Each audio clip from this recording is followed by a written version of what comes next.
Roswell put UFO crashes on the map, but it wasn't the only one. Across the globe, there are other locations, places shrouded in secrecy, where the whispers of extraordinary events linger. Strange debris fields untouched by time. Eyewitness accounts the authorities tried to silence. Could these be the forgotten remnants of alien encounters, hidden from the world? Prepare to uncover the forbidden history of UFO crash sites the government doesn't want you to know about.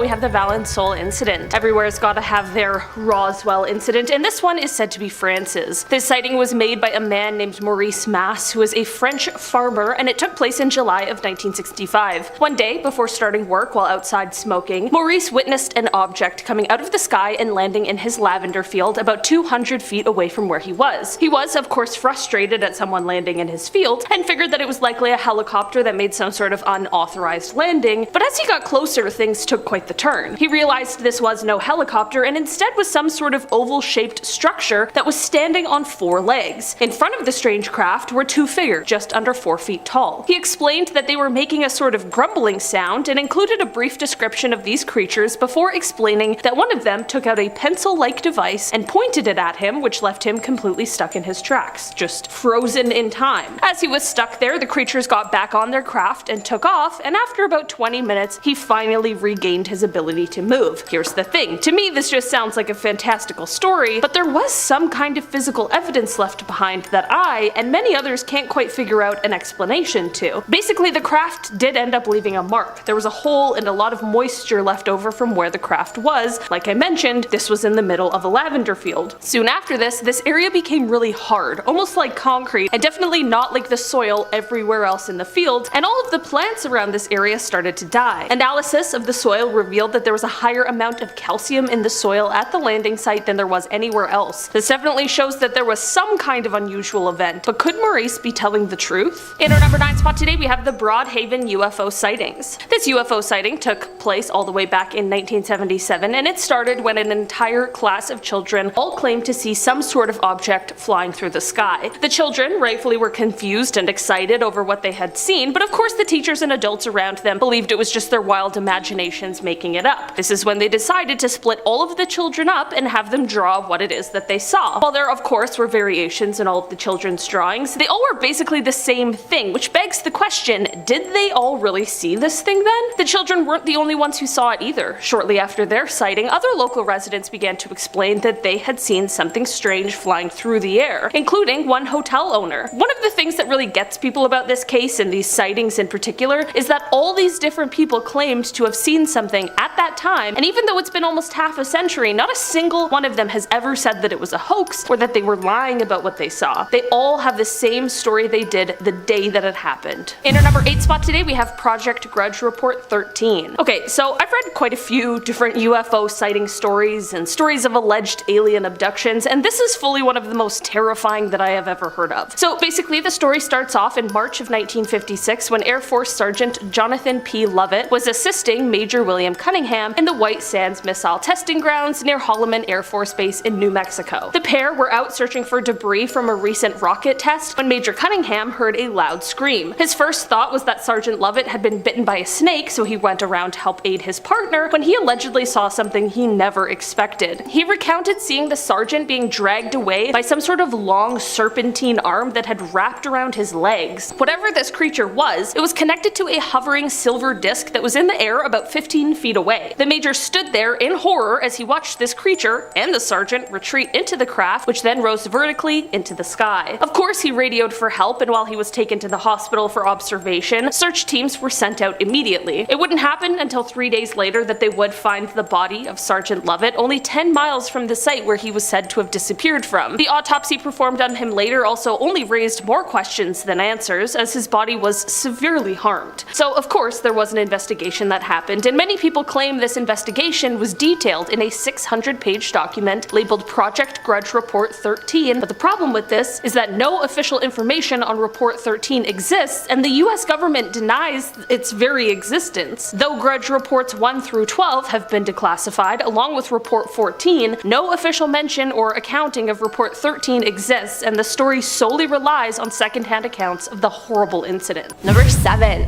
the carnival. As a way to raise money, Father Gregory Miller decided to host a carnival in August of 1949. The church sought help from Sergeant Donald R. Berger, and on the first night of the carnival, sometime after 8 p.m., he was operating the searchlight when it came upon a massive object in the sky. His log states the object was stationary, appearing as a glowing disc. When I moved the searchlight away, the disc continued to glow. He estimated the object to be around 25,000 feet high and reported that the sky was clear with a thin haze at altitude. More than 100 people saw the object that night, including Father Miller. Maybe nothing more would have come from this incident, but the next day, local newspapers carried stories about strange lights being reported all over Cincinnati, not just at the carnival. At least 3 major newspapers in the area ran stories about the sightings, so it definitely was something.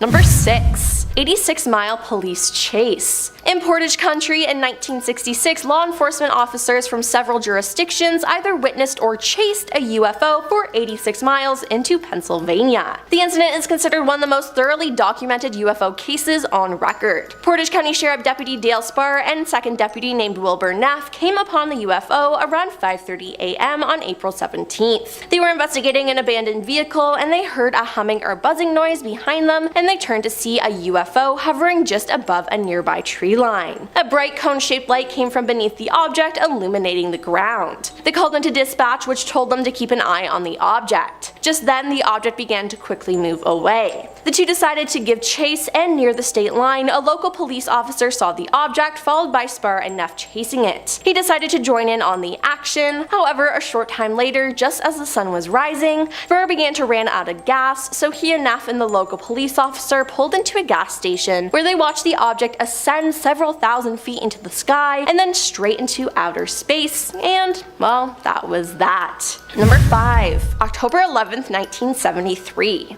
October 11th was quite the night for Ohio residents, as there were many UFOs spotted. In Dayton, at least 15 sightings were reported. Many witnesses reported seeing objects covered with red, green, and blue lights hovering over treetops in the area. A Montgomery County Sheriff's deputy reported seeing an oblong object covered with lights that appeared stationary in the sky at treetop level for several minutes until he tried to shine his cruiser's spotlight on it. It then zoomed towards him and then shot straight up in the sky. Then in Troy, according to an article in the Columbus Dispatch from October 12, 1973, titled UFO Reports Proceed Boom, on October 11th, Troy patrolman Early Thomas and about 100 Troy residents said they watched a hovering red, green, and white object move across the southeastern sky. Now, just to note, this happens to be the direction of Wright-Patterson. About 15 minutes later, law enforcement agencies in Miami, Champaign, and Logan counties received hundreds of telephone calls after a sonic boom was heard. They received more calls when a second sonic boom was heard just after midnight, and it seems like the aliens had something special planned for that day to me. Number 4. Trumble County UFO Incident. Featured on the History Channel and numerous UFO documentaries, the Trumble County UFO incident in northeast Ohio is exceptional because it was witnessed by numerous police officers and a 911 dispatcher, all of whom were being recorded as they spoke back and forth about the strange events unfolding the evening of December 14th, 1994. It was also seen by many members of the public as well. Now, around midnight, Trumbull County 911 began receiving calls from residents about strange low-flying lights in the sky. The dispatcher sent out Liberty Townsend police officers to investigate. One of them was Sergeant Toby Melrose, who saw a light. He got out of his car and looked up to see what he described as a giant circular-shaped object and intensely bright in the center section. It made no sound at all. The object was there for about 30 seconds before moving away. Shaken, Sergeant Melrose decided to chase the object, as did many other police officers in the area. At least 14 law enforcement officers saw the object that night, with all of them discussing it openly on their radios. Number 3. 1973. There were many UFO sightings in 1973 in Ohio and its surrounding states. For example, in Columbus on September 30th, a Franklin County man claims to have discovered a landing site near his home after seeing a strange object in the sky. Weeds at the alleged site are crushed to the ground in a semi-oval area 20 by 30 feet wide. The man says the object whooped down in a zigzag pattern and drop below the trees. There are several dozen sightings of strange objects in the sky reported in the area that night. Then in Middletown on October 7th, a giant orange-colored cigar-shaped object with 5 discs following it and making no sound is reported flying over the city at 10 p.m. Many people see it, and Wright-Patterson receives numerous calls. Now, these are just 2 examples of that year, but there are many, many more. Number 2. Circleville. On August 26, 2022, Pete Hartinger said UFOs were spotted in the area. An expert on the topic who has seen a UFO with his own eyes, Pete said several people reported seeing UFOs between 9 p.m. and 11 p.m., including a man who saw something in the sky as he was traveling on US 23 north of Circleville. He saw strange lights, and going on down, he saw some more strange lights. He knows some other people who saw them too, he said. The man said it wasn't right the way the lights were acting. The lights came down, hit the ground, and went back up, so forget about them being flares. Pete said the man, who wishes to remain anonymous, reported what he saw to the Roundtown UFO Society, a local group dedicated to studying these matters. Anybody who has seen strange, mysterious lights that have been in the sky, please let us know, he said. He said at least half a dozen people saw the lights. One person said they saw orange lights over the fairgrounds, he said, and another person said he saw some military aircraft coming in after he saw those lights. Were they coming in to investigate, or what? Since 1947, there have been several sightings of UFOs in the Circleville area, which is strange. And coming in at number 1 is Ohio is a beacon. According to the Mutual UFO Network of Ohio, MUFON, the state ranks among the top 10 states in UFO reports. Thomas Wortman with the MUFON said, "It's all sorts of things we get. We get the individual who is out walking their dog at night who reports seeing unusual lights that they just can't explain. They see the lights for a few seconds or minutes and they just want an answer." Now, the majority of these reports come from Northeast Ohio, and Thomas says about 80% of what comes in the agency can be explained, but about 20% and up being classified as UFOs. Now, if you're waiting for the government to admit that aliens do exist, don't hold your breath, because the Time reports that the Pentagon isn't going to say that. But my question is, what is so special about Ohio? Number 10. Flashing lights in China. I mean, if you see some flashing lights floating around anywhere in China, it might be a UFO, or the air might be exploding because the pollutant levels are so high. I had a buddy who was living in Beijing, and he said every morning when he would wake up, he would blow his nose and it would be black. That is disgusting. That can't be good for your life expectancy. Well, exploding air or not, these orbs are definitely not a normal occurrence. They were spotted all over the country at different times of day over the course of a single day. They look sort of like the exhaust port on a camouflaged alien ship. It's absolutely nuts. In typical UFO fashion, they're just floating around in the sky. I would assume that if they are aliens, they came here for some sort of surveillance. Maybe they think we're cute like dogs, and they just come around, take a bunch of pictures, and they're like, oh my god, look at them, they have their own transportation and healthcare systems, they're adorable. Number 9. English UFO sighting. Next we head to jolly old England, where there's flying saucers in the sky, and if the internet is right, there's lizard people in the monarchy. This footage was caught right off the M5 highway, and it's pretty convincing. We can see what looks like classic flying saucers hovering above the ground. But who knows if this is actually something flying up in the sky or just an optical illusion. Maybe someone just did the most insane frisbee throw of all time, and now that thing is just hovering like your girlfriend waiting to steal your fries. But then we see a military fighter jet pass by the object. I don't know about you, but I don't think the military spends millions to take its fighter jets off the ground to look at Riley's epic frisbee launch. And these two fighter jets passed not once, but twice. And then we can see the object do some sort of spin in the sky. Even though this whole thing was caught on camera and the military clearly got involved, when questioned on the matter, the British military had no comment. Come on guys, just give us a little juice. Number 8. Dancing lights. We got some footage that isn't a UFO, but it's definitely something that I've never seen before floating around in the sky. It looks like pure energy that's just balled up and pirouetting through the clouds.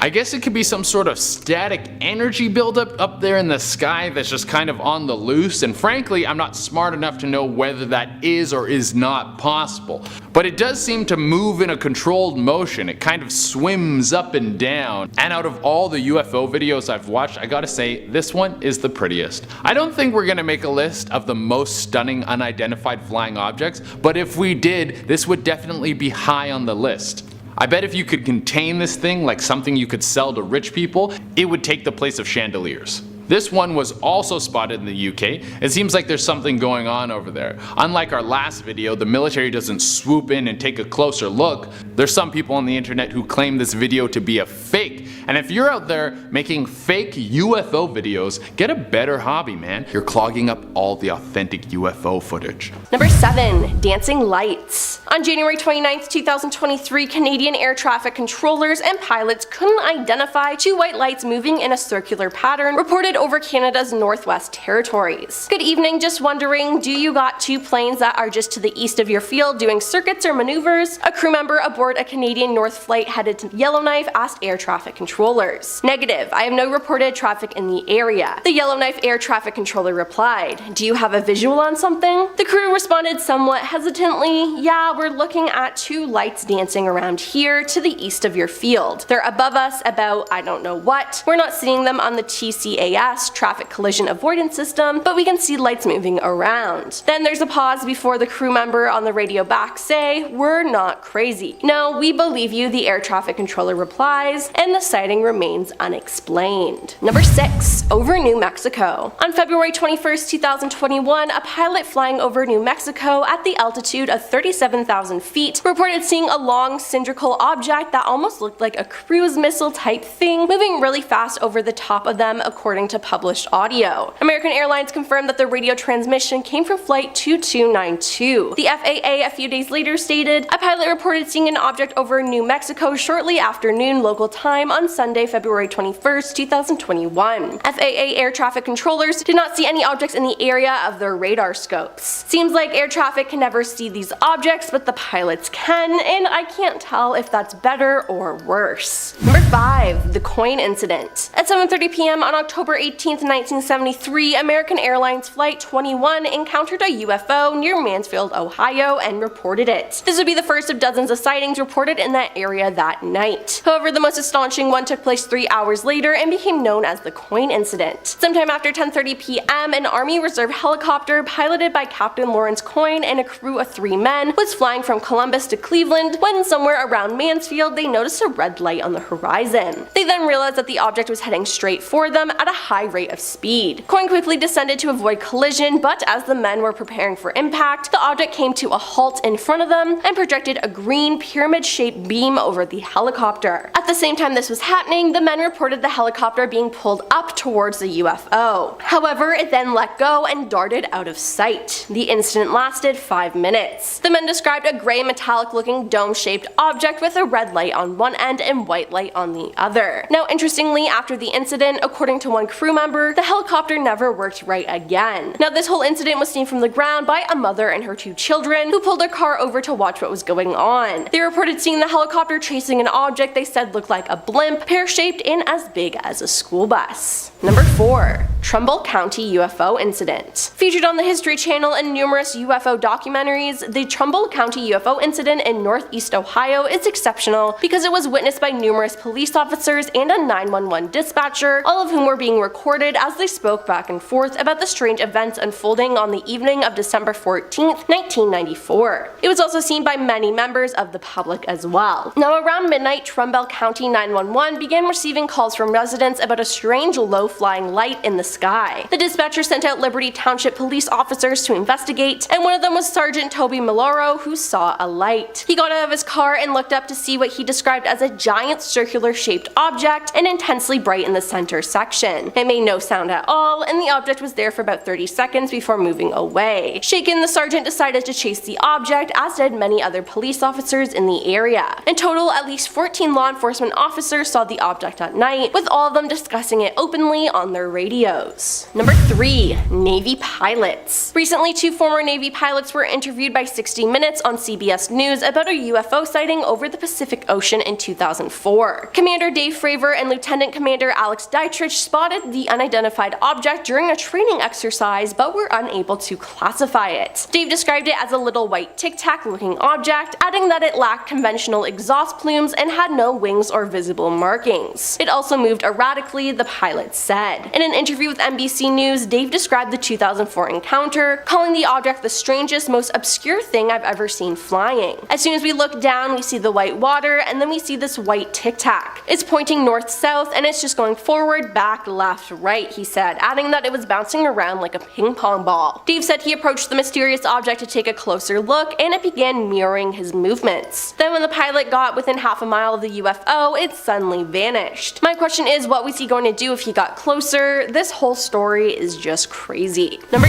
2. Multiple objects in the sky. Ryan Graves, a former Navy pilot who testified that he witnessed UAP with his own eyes, has called on President Joe Biden to investigate the mysterious object spotted in American airspace. Ryan, a former fighter pilot, explained that after 2014, when upgrades were made to our radar system, our squadron made a startling discovery. There were unknown objects in our airspace. And these were not mere balloons like the Chinese spy balloon that dominated the country's attention in February. These were no mere balloons, they could hold their position, appearing motionless, despite Category 4 hurricane force winds of 120 knots. They did not have any visible means of lift or control surfaces, in other words, nothing that resembled normal aircraft with wings, flaps, or engines. These are not isolated incidents, Ryan said. We have a real UFO problem, and it's not balloons. The point is that we don't have a clear understanding of what's above our heads as we thought we did. There are uncertainties up there that we have to deal with. If we don't do it, our adversaries are going to take advantage of that uncertainty, that weakness, to spy on us with various means, as we've seen. It's pretty clear. If there are things over our head and we're not sure what they are, well, we need to figure it out. If they're adversarial, it's a national security issue, we have mechanisms for that. If it's not a national security issue, then it's not an adversarial platform, then it's a matter for scientific inquiry. No, I'm not gonna lie, this scares me a little bit. And coming in at number 1 is leaked video. A leaked Navy video captured in July 2019 showed a sphere-shaped unidentified object flying over water near San Diego. The footage obtained by a documentary filmmaker and shared with NBC News appeared to show a mysterious object flying for a few minutes before disappearing into the water. The video was captured by a Navy aircraft and recorded in the USS Amsa Combat Information Center, according to the filmmaker Jeremy Corbell. The clip appears to show a spherical object flying above the water for a few minutes near San Diego before it vanishes. It splashed, military personnel can be heard saying in the video. The Defense Department confirmed that the clip was recorded by Navy personnel and said it will be reviewed by the Pentagon's Unidentified Aerial Phenomenon Task Force, a panel established last year to gain insight into the nature and origins of such objects. Such as number 10's Ryan Graves. For those of us who keep our heads deep under a rock as possible, such as myself, Ryan Graves has been breaking the internet recently with his very vocal claims of UFOs, going as far to say that he saw them every day in his time as a Navy pilot. Now, the dude is no foil hat freak. He comes packing your usual high qualifications and certifications needed for this role. So Graves is a former Navy pilot and engineer, chairs of America Institute Aeronautics and Astronautics UAP Integration and Outreach Committee, and now the founder of the new nonprofit Americans for Safe Aerospace, which is like Mothers Against Drunk Driving for our atmosphere. Graves chose to testify in front of Congress last month about how he feels these UAP, which is the boring version of a UFO, are actually a threat to our security and safety. So in April of 2014, his FA-18 squadron was on a training mission, and he said after achieving 12,000 feet in what's an exclusive naval airspace, i.e. nobody can fly here zone, 2 jets crossed the threshold to find, and I quote, a dark gray cube inside of a clear sphere, motionless against the wind, fixed directly at the entry point. He goes on to say that the jets, only 100 feet apart, zipped past the object on either side. The pilots had come so dangerously close to something they couldn't identify that they terminated the training mission immediately and returned to base. Ryan Graves said that the flight leader, in extreme duress, told him, I almost hit one of those damn things, man, in the pilot's ready room, and that we all knew exactly what he meant by those damn things, as they'd been plaguing us for the last 8 months. Having had this harrowing and potentially deathly experience, should things have been slightly different, Graves felt the need to develop a reporting service for pilots who come across these unidentified flying objects, shedding light on a huge amount of investment that goes into the training of commercial pilots. Graves questioned the government for turning its back on the UAP reports, even though they all come from credible credible eyewitnesses. Number 9, which is the 2022 H0219. So, unlike America, Canada actually does have a UFO entry database for pilots. It's called KDORS, and it'll document anything from unruly passengers on flights to birds getting sucked into engines to aliens, apparently. As long as it's causing a problem and it's in the air, KDORS wants to know about it. Now, Transport Canada, despite having a reporting service for such things as UFOs, still cautions that reports contain preliminary, unconfirmed data that can be subject to change. And 2022 H0219 is the KDORS case number assigned to an incident that took place on September 17th of 2022, when an Air Canada flight from Toronto, quote, reported passing an unidentified object approximately 10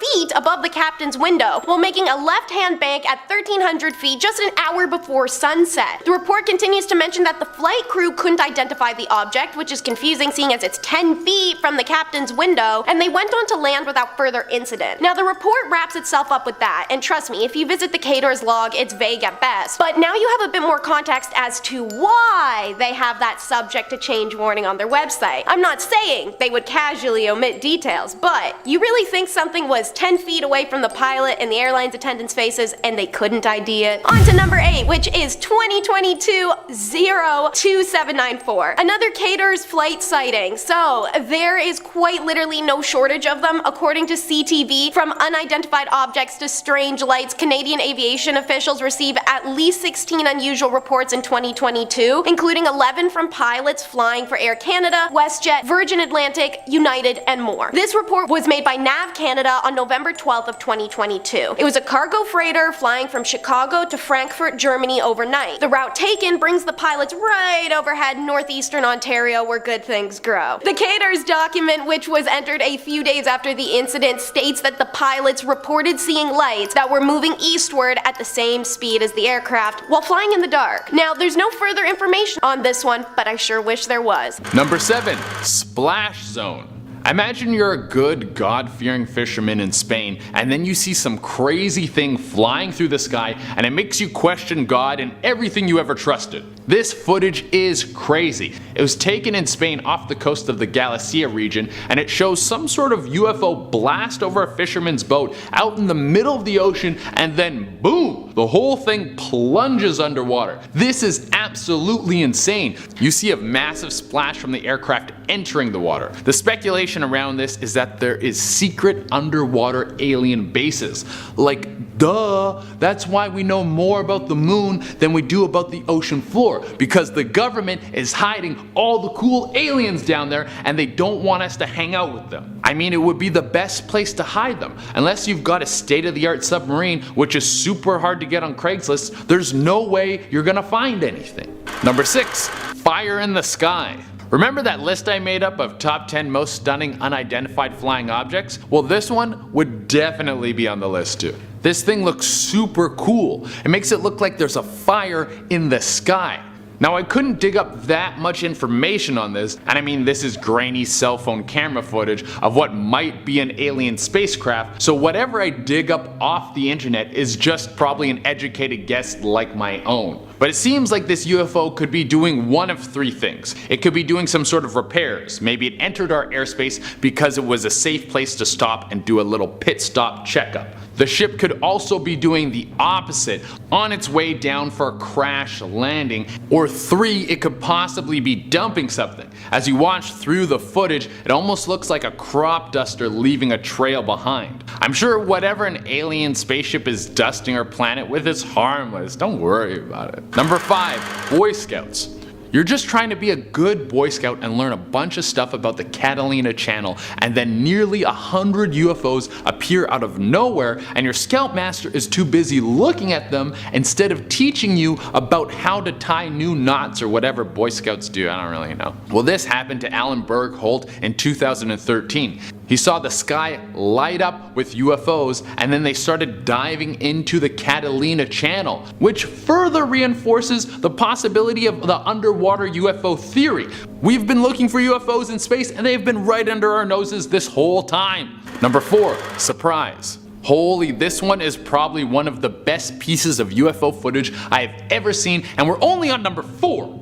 This was caught on some CCTV footage in Australia. It's just some regular old lightning, just some regular old clouds, and then out of nowhere there's a goddamn spaceship in the goddamn clouds. Are you seeing this? I bet they thought they were being sneaky with their little camouflage in the clouds. I bet the captain of the spaceship was pissed at the guy who's in charge of parking the ship. Like, what the hell, Jeff? You parked next to a thunderstorm. They can see us. We're supposed to blend in. Number 3, military footage. This is the best kind of stuff to find on the old interweb. When you get legit military footage of stuff going down, it makes it so much more real. This was shot on January 12th in 2007. 2 fighter pilots report seeing something that looks like a floating rock just hanging out around 17,000 feet. A super casual thing for a rock to do. They keep trying to get close so they can get a better look, but every time they would get too close, it would disappear and then reappear somewhere else, like it was using some sort of short-range teleportation. It did this a couple times before it completely vanished. What was this thing? Well, either a flying rock or something much more advanced. If these aliens are actually real, then why don't they just come down and hang out? Tell us about space and stuff and then come try out churros. We've got so many churros. Number 2, space disc. Space disc does sound like some sort of futuristic sport thought up in the 90s, but we're talking about an actual flying saucer seen in space. This footage was caught off a satellite and you can see some sort of saucer slash disc slash casserole frying pan flying off Earth and then disappearing into the black void. This one looks massive, like super huge. It's hard to tell because there's obviously not a lot you can use for perspective to see how big this floating space thing is, but I'm gonna take a guess that this is the biggest one we've had on the list so far. I'm wondering if that means bigger aliens, like a bunch of Shaquille O'Neals running around a spaceship, turning knobs and dials, saying bleep bloop and wearing jumpsuits. That's how I picture aliens, in case anyone's wondering. Number 1, everything is bigger in Texas. Yeah, everything is bigger in Texas, even the UFO sightings. This one comes from Stevensville in the Lone Star State, and it's a recorded UFO sighting from 2008. This is where an entire town saw an alien formation that was over a mile long and was moving in perfect formation. It was hundreds of spacecrafts. An Air Force pilot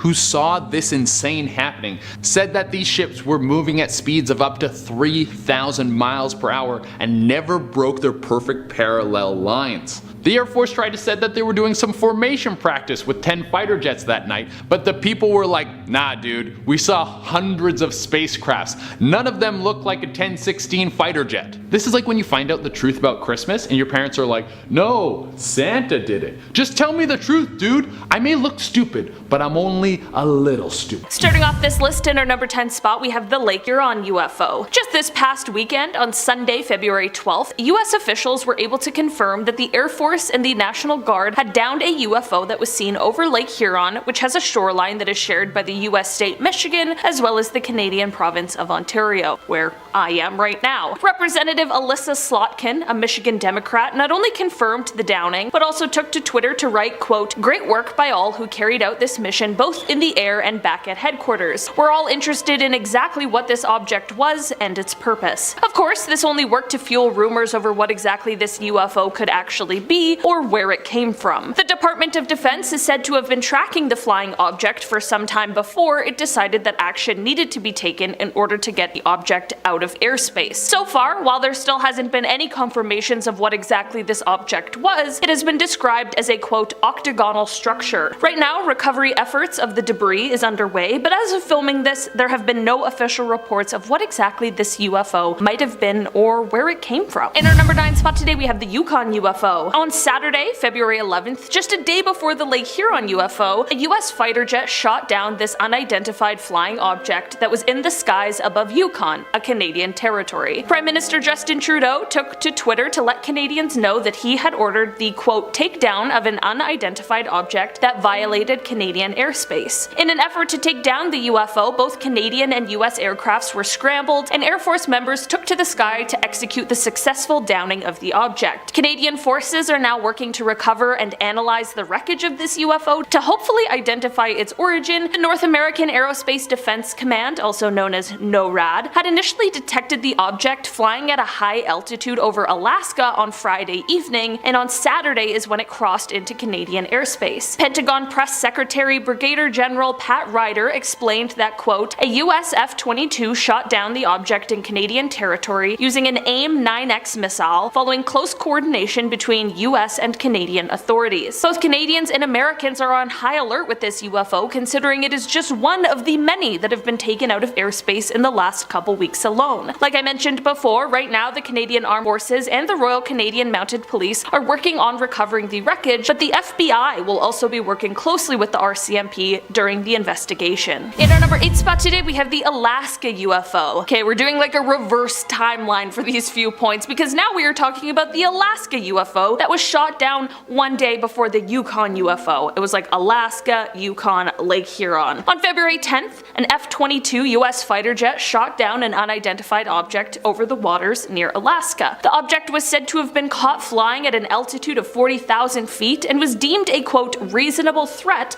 to aviation, which is why the orders were given to take it down. The object was first detected the day before, and a flyby happened on the Thursday it was seen, before the second flyby and takedown which took place on the Friday. Here's where things get really suspicious though. The pilots who were sent up to investigate and take down the UFO all gave differing reports of what it was that they saw. Some of the pilots even say that the UFO interfered with their sensors, and others claimed that they couldn't see any kind of propulsion system on the object, which poses the question, how could it have possibly been just casually cruising 40,000 feet in the air? In a statement over the weekend, the US Northern Command said that they have no new information about the object's, quote, capabilities, purpose, or origin, and they also explained that the recovery efforts are being slowed down by the icy conditions in the region. The National Security Council Coordinator for Strategic Communications, John Kirby, said of the object, quote, we're calling this an object because that's the best description we have right now. He continued to say, quote, we don't know who owns it, whether it's state-owned or corporate-owned or privately owned, we just don't know. People are especially concerned about this UFO in particular because of the important military sites in Alaska, as well as its very close proximity to its neighboring countries. Number 7 is a break from Cato Reports. It's going to be the racetrack. So veteran pilot Chris Van Voris told the Daily Mail of a strange encounter he had had in which 3 to 5 bright objects flew in a circular motion like a racetrack for hours on end over top of the Pacific Ocean in August of 2022. Their racetrack seemed to stretch from Honolulu to Los Angeles and then back. Similar to Graves, the 63-year-old Voris ain't some random dude in a tinfoil hat. He's racked up over 32,000 hours of flight experience working with multiple airlines, and when he witnessed this awe-inspiring yet decidedly creepy phenomena, Voris said that he was hit with an onslaught of other airline pilots radioing in to ask if he was seeing the objects as well. Apparently, as he told Daily Mail, about half of his pilot friends have seen some type of anomaly in the sky. They had to be in a very, very high orbit, or actually even in space quite a ways away from anything that a satellite would be, because every time we were seeing it, it was in the lower right hand corner of the Big Dipper, no matter where we were in the world, he told the outlet. It lasted for such a long time that it actually became boring.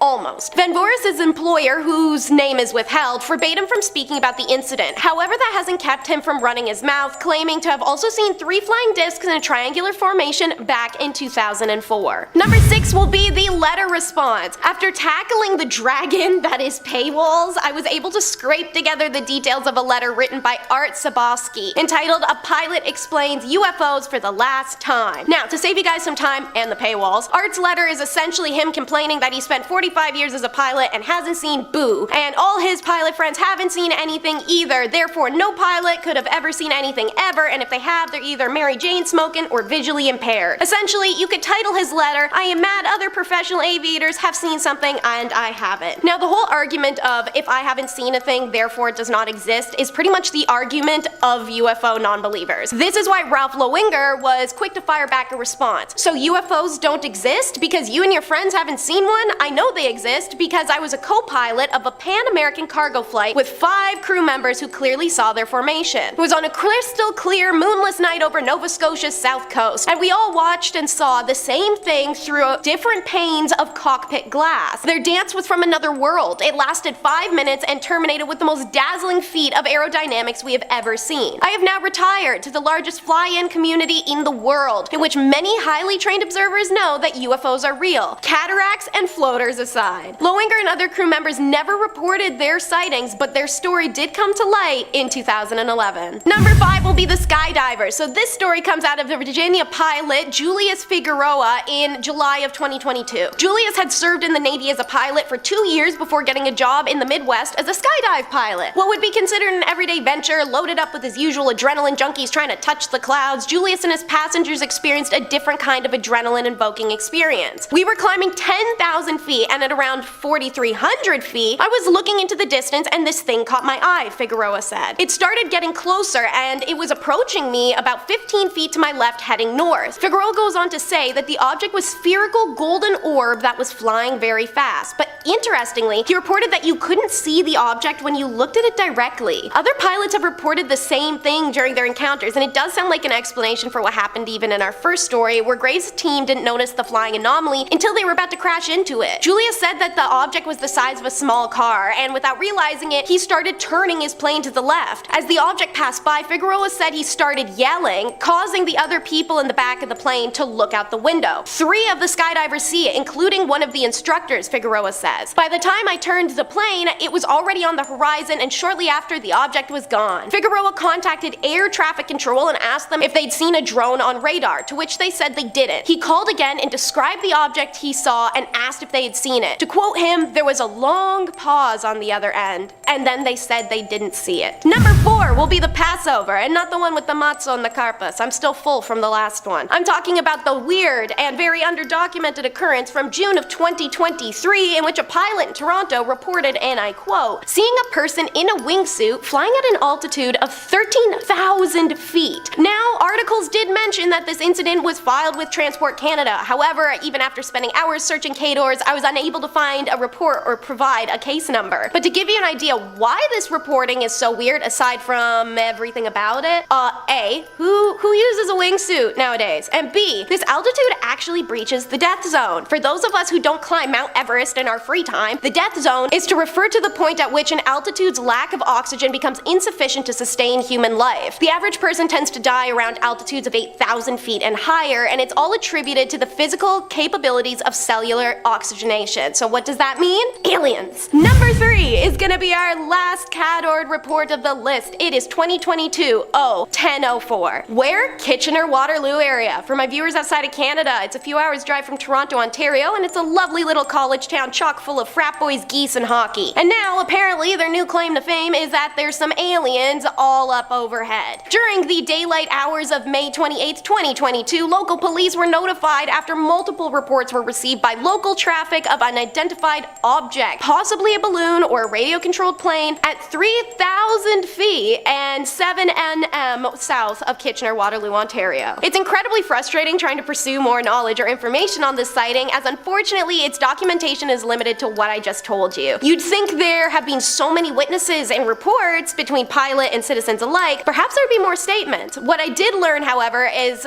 since Ontario kept popping up for these sightings and I was curious, is that according to 2022 numbers, Quebec led all provinces with about 29% of all Canadian UFO reports, narrowly edging out Ontario, who has 28% out of the total recorded 786 sightings in our country. Number 2 is the Tic Tac. Remember Ryan Graves and how he testified to Congress? Well, he's not the only one who did. During a hearing before the House lawmakers, retired Navy fighter pilot and commander David Fravor testified about his experience seeing what he described as a Tic Tac looking object while on a flight back in 2004. Commanding the FA-18F squadron on the USS Nimitz, he and Lieutenant Commander Alex Dietrich were on a flight off the coast of Southern California on November 14th of 2004 when they saw a flying object. The advanced radar on the ship was part of their training group and detected what operators called multiple anomalous aerial vehicles over the horizon, descending 80,000 feet in less than a second. Fravor and Dietrich swerved over that way to investigate, each carrying an extra witness, the weapons system officer, in the backs of their jets. Fravor recalls the experience. I said, dude, do you see that thing down there? And we saw this little white Tic Tac looking object, and it was just kind of moving above the whitewater area. Fravor went in for a closer look. He described the Tic Tac object mirroring his movement, saying it was aware swear we were there and that all 4 of us in the airplanes literally were watching this thing for roughly about 5 minutes. The object was about the size of Fravre's FA-18F with no markings, no wings, and no visible exhaust plumes. When Fravre tried to cut off the strange flying anomaly, it accelerated so quickly it seemed to disappear. He said it was detected roughly 60 miles away less than a minute later. I think what we experienced was, like I said, well beyond the material science and capabilities that we had at that time, that we have currently, or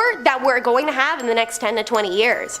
And coming in at number 1 will be the 7. So this ex-FBI agent named Ben Hansen is now the host of the Discovery Plus TV series UFO Witness. He works hard to try and bring attention to UFOs, and in doing so collects worldwide reports and videos he can share that are as credible as possible. He compiled accounts from pilots from Southwest Airlines, Hawaiian Airlines, and others between August 6th and September 23rd of 2022. And in the captivating account we'll be discussing from this time period, a former military pilot reported seeing multiple aircrafts flying above him. Pilot Mark Hilsley was flying a charter jet on August 18th of 2022 off the coast of Los Angeles when he suddenly radioed in the following: "We've got a few aircrafts to our north here, and he's going around in circles, much higher altitude than us. Any idea what they are?" The confused controller responds, telling the pilot he's not sure. Halsey then calls back 23 minutes later to say that the 3 aircrafts he had originally reported had now increased to 7, flying between 5,000 and 10,000 feet above him in a regimented pattern. While the controller continues to dismiss him, we hear the anxiety spike in Halsey, who's absolutely adamant, stating in the recorded footage to the controller that they just keep going in circles. "I was an F-18 pilot in the Marine Corps, and I'm telling you, I've done many intercepts, I've never seen anything like this." According to Hansen, the strange lights that some pilots reported as possible aircrafts were seen by upwards of 15 different commercial flights, and that at least 6 pilots are willing to go on record with their names and everything if asked to do so by any investigative agencies. According to Hansen, it means in this case we have a global phenomena as far west as Japan to as far east as possibly Miami. Whatever it is, these pilots are seeing it from halfway across the world. Hansen said there's no official protocol for reporting strange sightings for civilian pilots because they don't think the FAA will follow up, or worse, they will be ridiculed. But as we know, Ryan Graves is working to change that. Number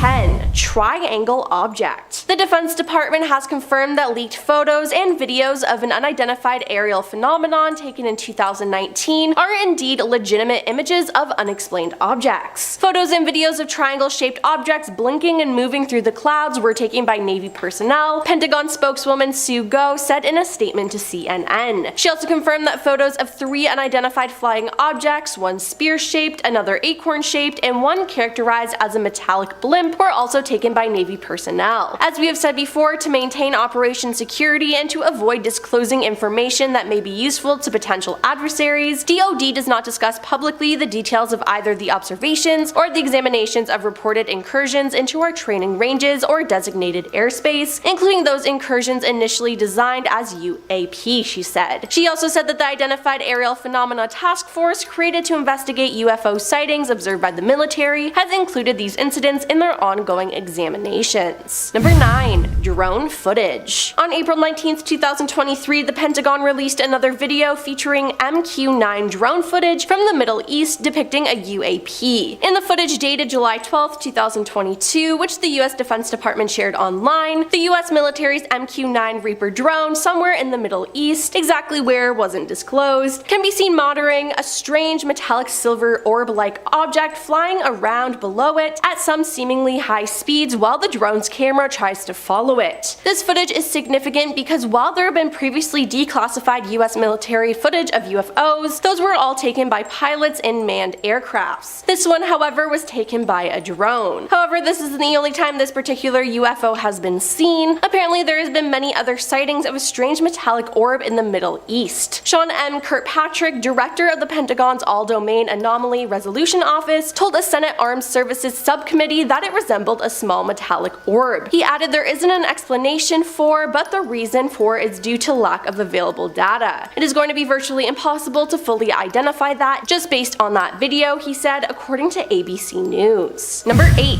ADAR. The Pentagon's new Office for Investigating Potential UFO Sightings received hundreds of news reports in 2022, and while it can explain more than half of these events, a sizable chunk remains a mystery. Within the new batch of sightings, the All-Domain Anomaly Resolution Office and the Office of Director of National Intelligence say they're focusing on some 171 cases, including some in which objects appear to have demonstrated unusual flight characteristics or performance capabilities and require further analysis. Since it was formed last summer, the All-Domain Anomaly Resolution Office has received 366 reports of UAP. That total reflects 247 new UAP reports and another 119 that occurred before March 2021 but hadn't been included in the earlier report. The new numbers indicate a steep rise in UAP sightings. Now, the report released in June 2021 lists just 144 reports covering a 17-year period. With the subsequent additions, 510 UAP reports were in their files at the end of August 2022. Officials say they believe the rise in UAP reports is due to the US government's effort to destigmatize the topic of UAP and instead recognize the potential risks the phenomenon poses, both with aviation hazard and potential advisable activity, such as foreign surveillance efforts. In our number 7 spot today, we have Levelland. This incident took place in 1957 in Levelland, Texas, and actually was the inspiration for a scene in the film Close Encounters of the Third Kind. In the real-life incident, dozens of citizens from across the city began individually reporting seeing a rocket or a strange set of lights or some sort of unidentified object, but that wasn't it. Whatever these citizens were seeing was also reportedly interfering with their vehicles as well. Engines were just suddenly dying out and lights were cutting off. If this happened to just one or two, this could have been some kind of strange coincidence, but it was way too many instances. Something else definitely had to have been at play. The authorities at first thought that the reports were a hoax until they too saw the strange lights as they began to investigate. This is where Project Blue Book came in to investigate, and they came up with quite the conclusion. They claimed that what had happened here was simply just a case of an electrical storm and ball lightning that caused the lights and the mechanical malfunctions. That's super reasonable, but the catch with this explanation is that there were no reported thunderstorms in the area that night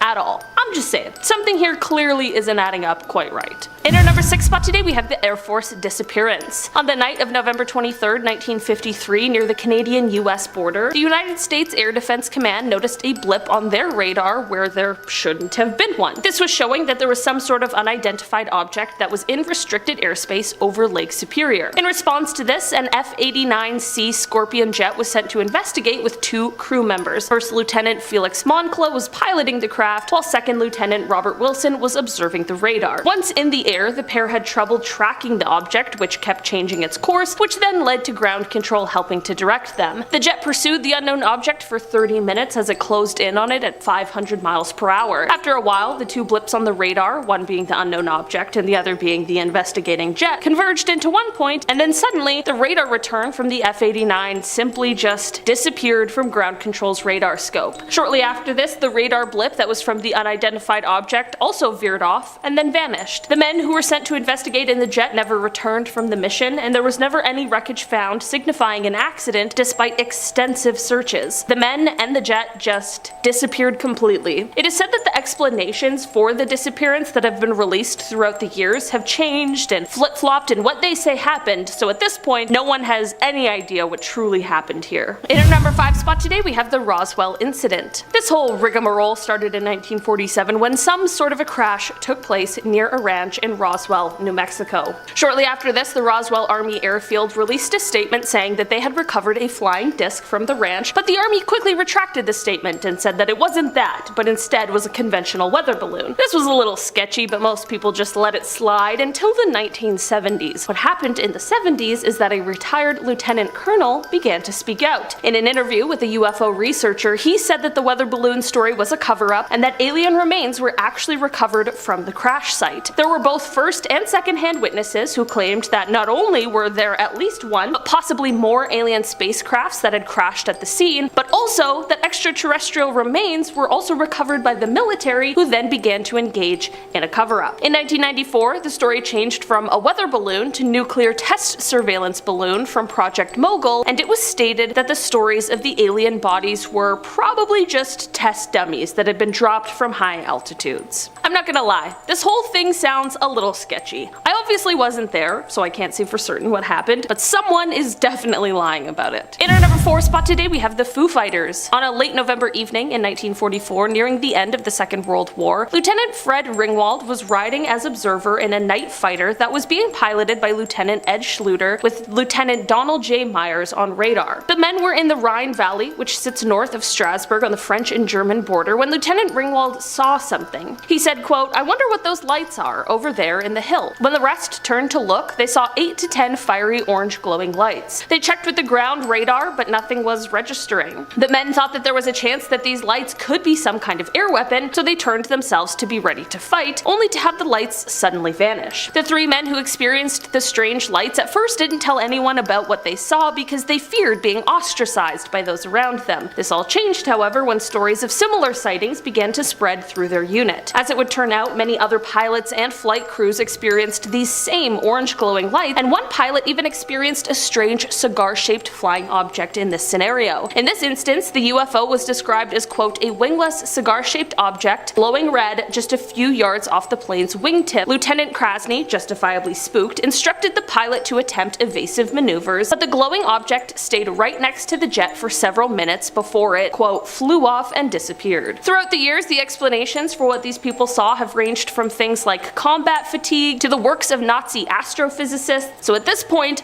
what exactly happened here remains quite a mystery. In our number 3 spot today, we have the Shag Harbor incident. This UFO encounter is often referred to as Canada's Roswell, so I was shocked that I hadn't heard of it before. Basically, this incident took place on October 4th, 1967, when an unknown object crashed into the water near Shag Harbor, which is a tiny town in Nova Scotia. There were at least 11 people who witnessed this object as it crashed, and many people claimed to have heard a whistling sound followed by a loud bang when the crash took place. The witnesses that claimed to have seen the UFO were all doing a bunch of different things at the time. One couple was just sitting on their porch, but the 2 witnesses that really get me are a flight pilot and a ship captain. On Air Canada Flight 305, First Officer Robert Ralph pointed out to Captain Pierre Charbonneau that there was something strange out the left side of the aircraft. They reported an object tracking along on a parallel course a few miles away and described it as a brilliantly lit rectangular object with a string of smaller lights trailing it. Shortly after they noticed it, there was a large but silent explosion near the unknown object, and then 2 minutes later there was a second explosion, but this one faded to a blue cloud. As for the ship captain, Captain Leo Howard Mercy saw 4 blips on his Decca radar that were totally stationary. This led to him looking up to the sky, and this is when he saw 4 bright objects sitting in a rectangular formation about 28 kilometers from the vessel's window. He wasn't the only one who saw it on board. The entire crew of nearly 20 fishermen stood on deck and watched. A man named Laurie Wickens was another one of the witnesses, and he and some friends ended up calling the RCMP, the Royal Canadian Mounted Police, because they saw a huge object floating in the Atlantic Ocean about 1,000 feet offshore. This is all super weird, and not only the RCMP, but also the Royal Canadian Navy and the Royal Canadian Air Force became involved in the investigation, but nothing was ever recovered or found. But it was also revealed that all commercial, private, and military aircrafts along the eastern seaboard were totally accounted for. So what could these witnesses have all seen? Since they never officially identified what it was, in the official Government of Canada documents it is listed as a UFO. In our number 2 spot today, we have the Betty and Barney Hill case. The Betty and Barney Hill case is definitely one of the most famous UFO abduction stories ever told, and it absolutely has some pretty compelling components. Basically, the story goes that the 2 were driving on a road in New Hampshire one night on the way home from a trip the pair had taken. Before they got into the car on their way home, they were in a diner and figured that if they really pushed through, they could beat the wind and rains from an approaching hurricane. It was 10 p.m. when they left the diner, and they figured by around 2 a.m., 3 a.m. latest, they'd arrive home. As they drove, out of nowhere, a bright light started to follow them. Suddenly, they arrive home and it's somehow daylight, and their clothes are dirty and ripped, and their watches had stopped working. This is all jarring enough, but neither Betty nor Barney could figure out what happened. They were both missing time. Later, during a session with a psychiatrist, they were able to recall being touched by aliens during their abduction. Project Blue Book would come to investigate their claims, and while people remain skeptical, no one has ever been able to debunk their story. This officially went on to become the first ever widely publicized abduction story, and to this day, people still debate what really happened to the Hills. And finally, in our number 1 spot today, we have the Westall incident. Taking it back to 1966, we have the largest mass UFO sighting in Australia that, at the time, was largely ignored. This incident took place this when over 300 students and staff members of a school in Melbourne all witnessed multiple UFOs silently flying through the air before they landed in a nearby field. While there's been a ton of speculation about this incident in the many years it's been, one witness account stands out among the rest, and that is the account made by the science teacher from the school, Andrew Greenwood. He was alerted to the UFO event by a hysterical student, and when he went outside to see for himself, everything changed. Previously a skeptic of UFO stories, Andrew's mind was abruptly changed when he saw, as he described it, a round silver object about the size of a car with a metal rod sticking up in the air. He went on to explain that suddenly 5 planes came and surrounded the object, all while more people were gathering to watch. He called what happened next the most amazing flying he had ever seen, explaining that, quote, every time they got too close to the object, it would slowly accelerate, then rapidly accelerate, and then move away from them and stop. Then they would take off after it again, and the same thing would happen. This went on for about 20 minutes before the mysterious object just vanished. As weird as this all was, what was almost weirder was what happened next. Firstly, the headmaster of the school is said to have tried to put a stop to anyone talking about the incident at all, threatening severe punishment to any student or staff who was caught speaking about it, and when the Royal Australian Air Force contacted him, he refused to talk to them about it. There have also been stories of witnesses getting visits from people warning them not to speak of the incident. Andrew explained, quote, when he asked the physical education teacher to describe what she had seen herself so that he could compare it with his own observation, she just wouldn't say anything. Another witness who did talk to Andrew and described what she had seen in great detail, just 30 minutes later refused to speak to him and wouldn't say a word. Was this because of the threats from the headmaster, or was something else going on here? This is definitely a strange UFO story that leaves behind a lot of questions. Number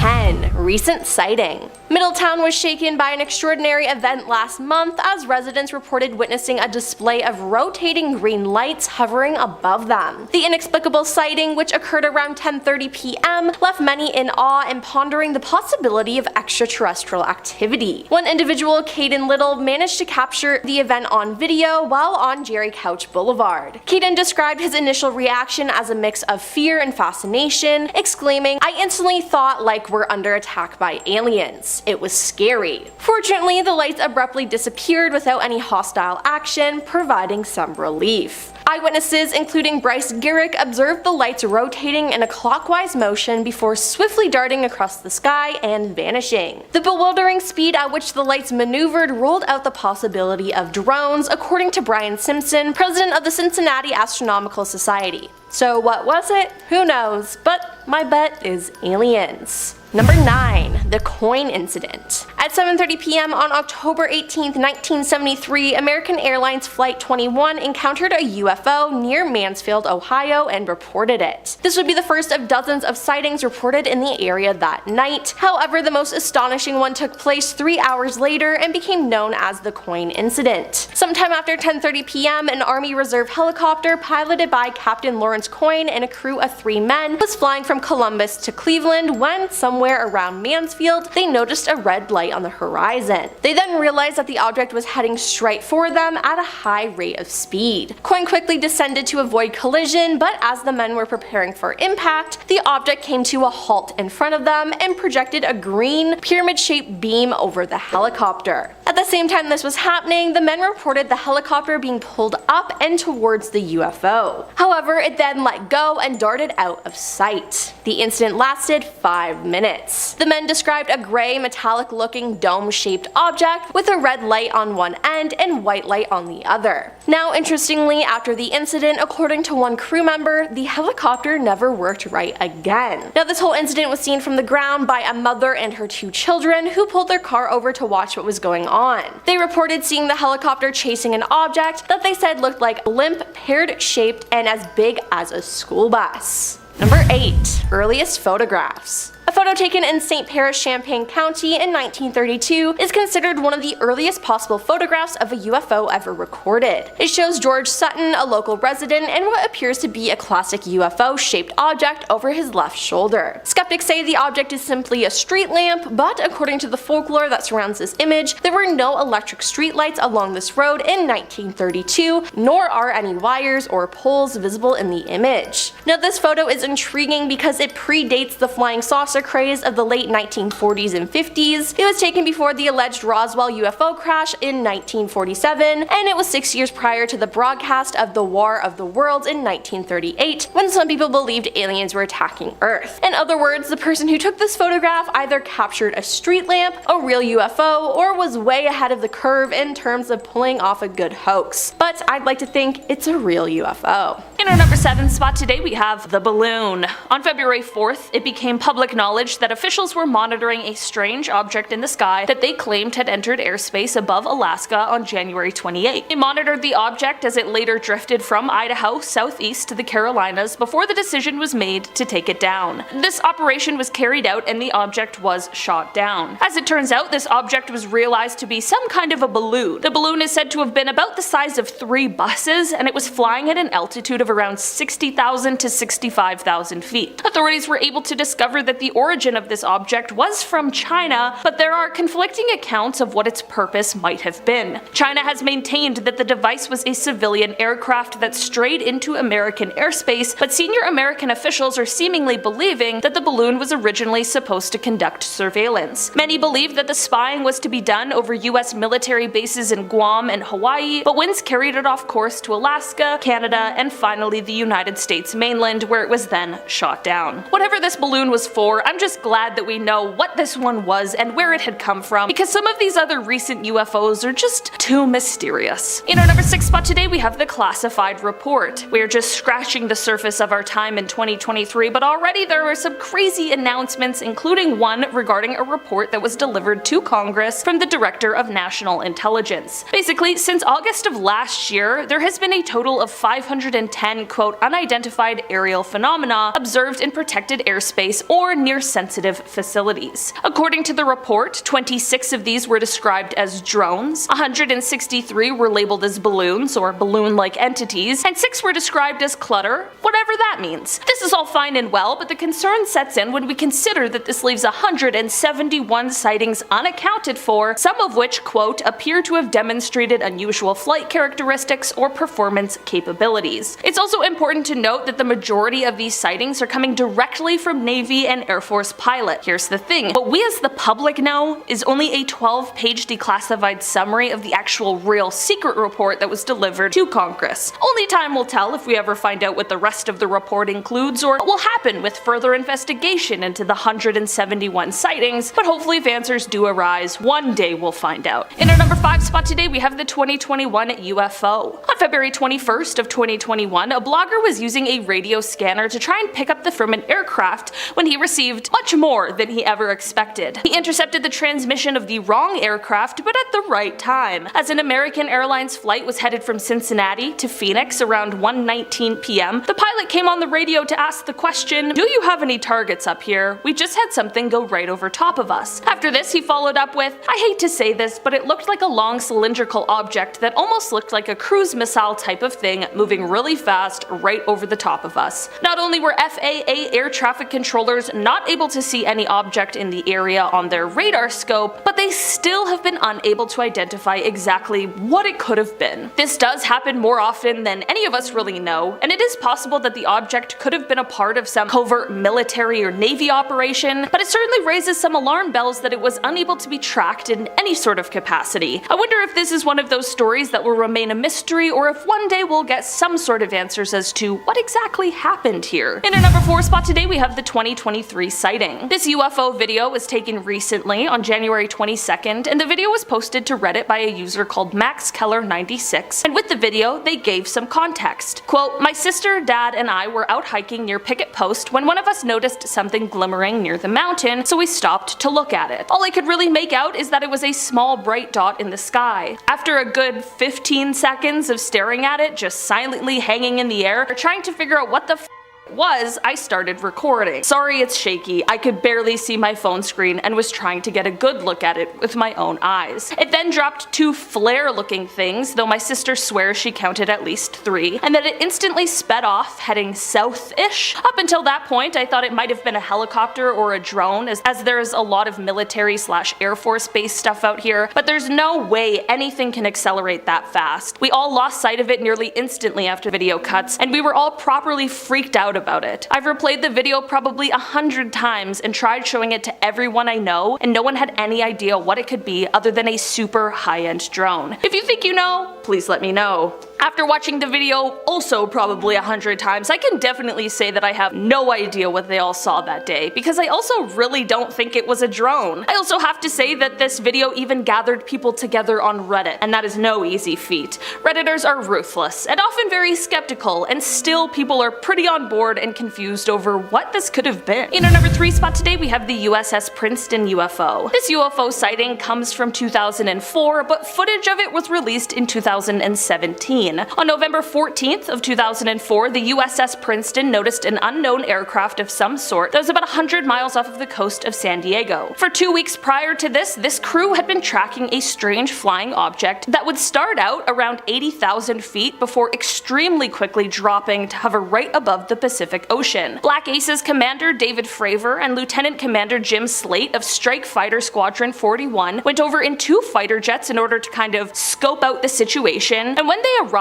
they saw what at first appeared to be churning water while there was an oval shape just below the surface. After this, a white oval-shaped object appeared above the water, but it had no markings on it, like no windows, nothing that would indicate an engine, no wings, and the infrared monitors on the jets didn't pick up any sort of exhaust, which is especially peculiar when we think of what the pilots who just shot down the Alaska UFO said. No propulsion, right? Gives me chills just thinking about it, because how could that be possible? The commander and lieutenant commander tried to intercept this strange aircraft, but it very quickly flew away and reappeared on the monitor 60 miles away. Like, when I say quickly, I mean it was moving at 3 times the speed of sound and over twice the speed of the fighter jets. Faster than any kind of technology we currently have. We still don't know exactly what this was, because it definitely seems like we don't have the technology to make this sort of thing possible. In our number 2 spot today, we have the Chicago UFO. This UFO sighting comes from November 7th, 2006, and it was at the O'Hare International Airport in Chicago. Flight 446 was getting ready to head to North Carolina when an employee from United Airlines that was on the tarmac noticed a dark gray metallic aircraft hovering over one of the gates. After this, 11 other employees and even a few people who didn't work there saw this gray saucer floating at around 4:15 p.m. The people who saw it explained that it hovered above the gate for about 5 minutes before it just shot itself upwards and broke through the clouds, leaving a hole in the clouds where you could see the blue sky through. The strangest thing, however, is that this flying saucer did not show up on the radar, so the Federal Aviation Administration just called it a weather phenomena and would not investigate it, despite there being around 15 witnesses who all saw exactly the same thing. This story did, however, become one of the most read stories on the Chicago Tribune's website, and even went international because it certainly is very interesting. And finally, in our number 1 spot, we have the Stephenville UFO. In January of 2008, in the small town of Stephenville, Texas, a bunch of residents all saw something in the sky that they couldn't believe. In the beginning, it appeared to be white lights in the sky that were first in a single arc, but then they quickly moved to form 2 parallel lines. It was estimated that the lights were spanning about a mile long and half a mile wide. The craziest part is that it was flying at 3,000 miles per hour, which is similar to the speed of a fighter jet, but there was no sound reported at all. The government chalked this sighting up to the US Air Force flight operation, but many of the residents who saw this event on that day were absolutely not convinced and truly felt like they were lied to. Some even explained that what they saw was too technologically advanced for the human civilization.